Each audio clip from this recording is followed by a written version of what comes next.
The series The Hulk Woman received mixed reviews from critics. Tatiana Maslany in the role of the Hulk Woman is cool and the story itself, and that visual effects are not very good. Marvel Studios doesn't slow down and continues to produce series about its superheroes. A new project about a powerful Glean and Offer Angry Defender of the Week was released in August 2022, and if you thought it was about Hulk, you were only half right.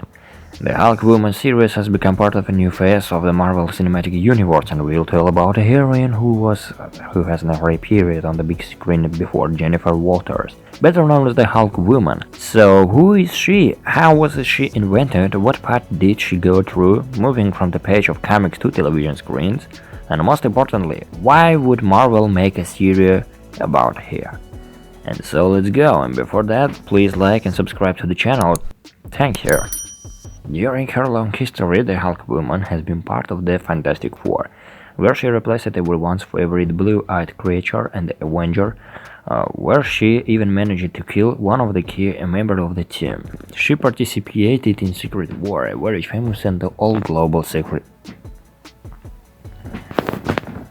She participated in Secret Wars, a very famous and all-global Marvel event, and in the space battle of survival, where almost all the superheroes of the Earth acted as gladiators. She managed to make a career as a successful lawyer and even fought with Thanos. It's funny, but when she was invented, nothing foreshadowed that she would find such a rich biography. Blood sister. So meet Bruce Banner's cousin Jennifer Walters. She started her way on the bench of comics and is a successful lawyer from Los Angeles. One day, agent crossed the path of the mafia, and the thugs of the local crime boss Nicholas Trask attacked her and fatally wounded her.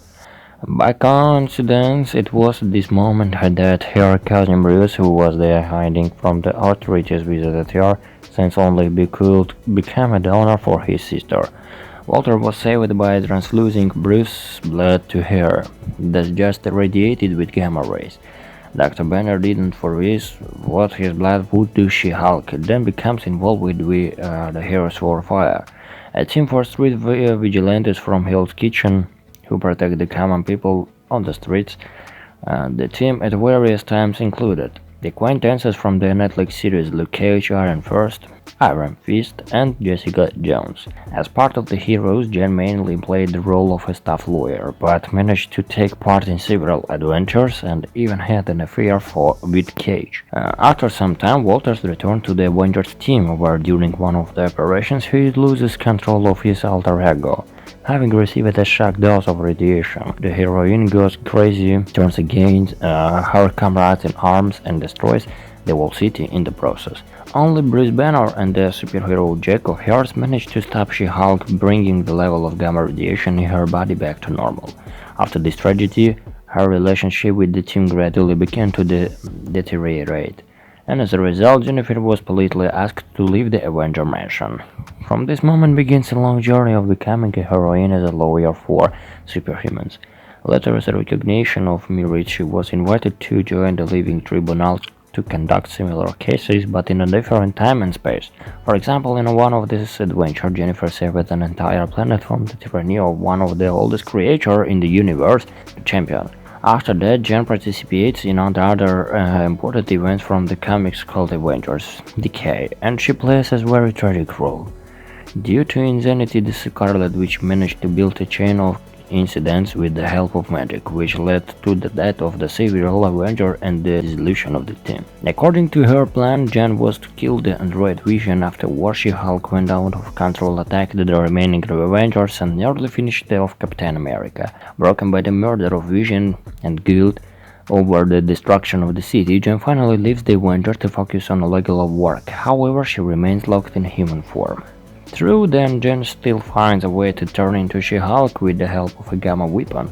After that, Jennifer tries to rewrite the past and save the diseased Hawkeyes, but that fails, and the heroine is arrested by the Office of Temporary Change, TVA, an organization that you could meet in the Loki series. Jen is put on trial for crimes against time. After a trial, a long debate, and the one cancelled apocalypse, Jen becomes a warden in temporary prison by the decision of the TVA court. As mentioned above, She-Hulk publicly supported the signing of the Superhero Registration Act, which required all superheroes to take off their masks and enter the service of the state. Iron Man also advocated this adoption, believing that it would be better for society, while Captain America, convinced that this act violated the rights of crime fighters, spoke out against it. Thus began the Civil War, the first war of superheroes and one of the best global events in the Marvel Universe. At the same time, while She-Hulk supported the law, Jennifer Walters defended the rights of heroes who refused to take off their masks.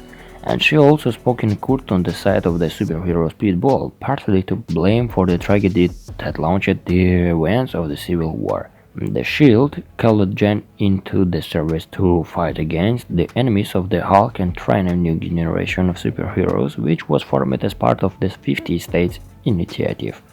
And during the events of World War, Hulk, Jen, using access to classified information from Shield, tries to find out about the fate of the missing Bruce Banner. She learns that the Illuminati, a team of Earth's most powerful superheroes, sent him into space in order to neutralize the threat from the Hulk once and for all. Tony Stark, being a member of the secret society of the Illuminati, foresees the threat in the face of Jen and locks her in human form with the help of nanobots.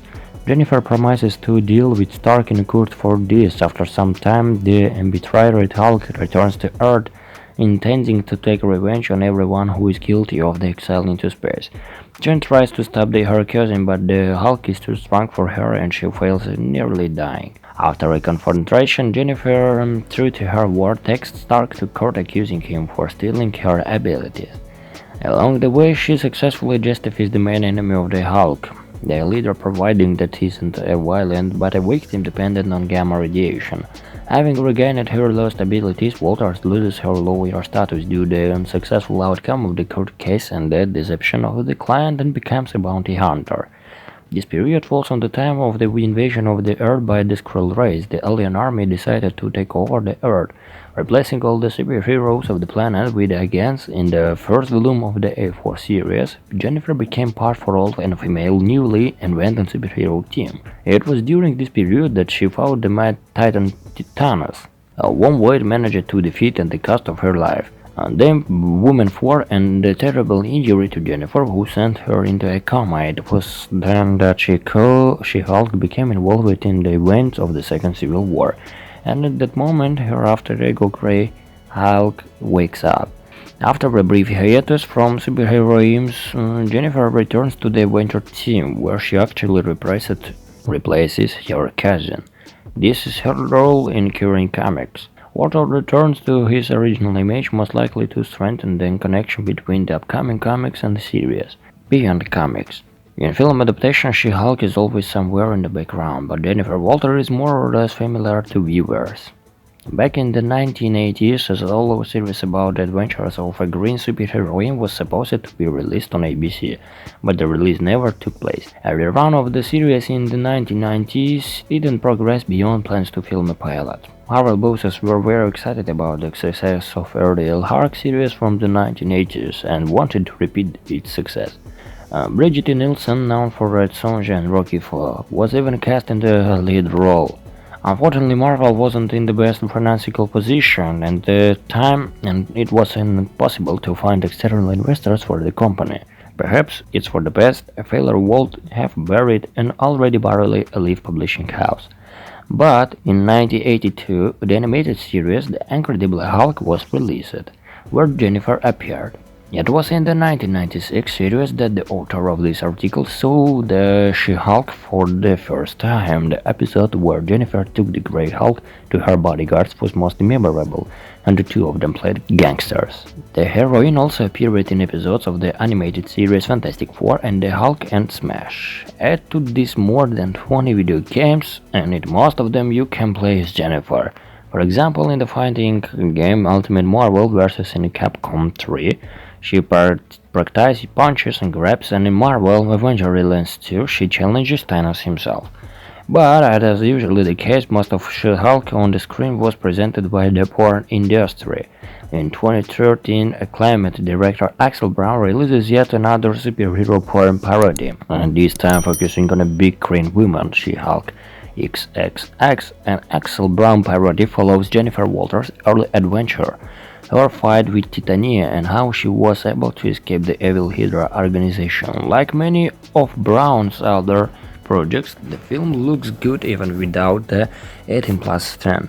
We are unlikely to see a plot in the series, which is a pity. Welcome to the movie universe. We are unlikely to see such a plot in the series, which is a pity. Welcome to the movie universe. She-Hulk isn't the most popular character in Marvel Comics. With the exception of a couple of moments in her biography, she always remained somewhere behind the scenes. She appeared for some pilot point only to disappear again later. With the fact that the Marvel is forming a new team of Avengers, the heroine can be extremely useful. On the one hand, She-Hulk is fresh blood, and on the other hand, a familiar and understandable image for both screenwriters and viewers. As for the series and what moments from the comics will be transferred to it, it's not yet clear under what circumstances. Jennifer Maslany, Darkchild, will turn into the Hulk, since there isn't direct indication of this in the first trailer. Presumably, she will become a victim of a car accident, and only the blood of Bruce Banner can save her. Mark Ruffalo's character will be in charge of Jennifer training and adaptation. He will explain to her the nature of new powers and help her come with change in her life. One of the main opponents of the She-Hulk, Titania, will definitely appear in the series. She will be played by Jameela Jamil in A Good Place. However, nothing is known about her origin history. Titania appeared only the fight scene on the courtroom. That what caused the fight isn't entirely clear. Just like in the comics, Jennifer will become the protector of superhumans and will be torn between wanting to live the simple life of a lawyer and new obligation as a superhuman. And apparently, Emil Blonsky, Abomination, will be the first to get her clients. According to rumors, Daredevil will appear in the series performed by Charlie Cox. The actor returns to this role in the latest Spider-Man film, Spider-Man No Way Home 2021. Which caused a storm of fan enthusiasm. The appearance of this character in the series seems quite logical, since Daredevil is also a lawyer. The professional connection of the characters can give rise to interesting relationship. In addition, Benedict Wong will reprise his role as Sorcerer Supreme Wong in the series, and although at first glance isn't clear why he's needed there in the movie, Shang-Chi for some reason is Wong who is somehow connected with Emil Blonsky. Perhaps their friendship will be revealed in the series.